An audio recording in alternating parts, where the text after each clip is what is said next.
Elliot Keck from the Taxpayers Alliance. Thought it would be interesting to get the view of maybe an organisation tending to the right of the spectrum in British politics. Elliot, a very good morning. What about, for you guys, the logic of this, taking away the universalism? What do you think, Elliot?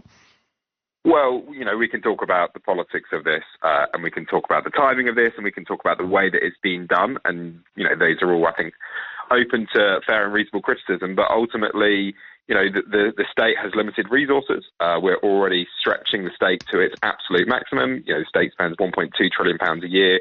We have a record high tax burden. And it's simply, inappropriate and unacceptable that people who are, often very wealthy, are able to get access to significant benefits from the state. And so means testing ultimately is the right way forward. Yeah, because, it's going to cost the state a lot more in terms of funding in the NHS and social care, even more because of the pensioners falling into poverty because of this, which the government itself admits will be the case, 50,000 into fuel poverty. So how would you do it then?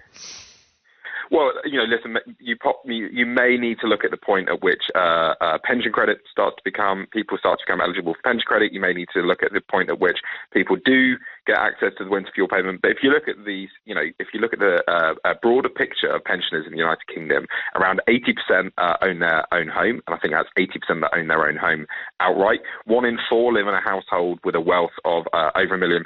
You compare that to someone who's, say, 30 years old. What do you mean by a household with a wealth of over £1 million? That's property. That's not assets.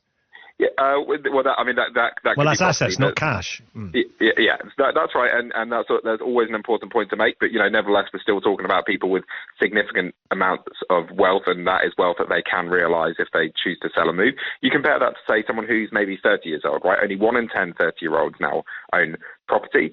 They pay a tax rate that is 17 points higher than a pensioner if they went to university. A pensioner wouldn't have paid any tuition fees at all if they did go to university. They also don't pay national insurance, and yet no 30-year-old gets access to the winter fuel allowance.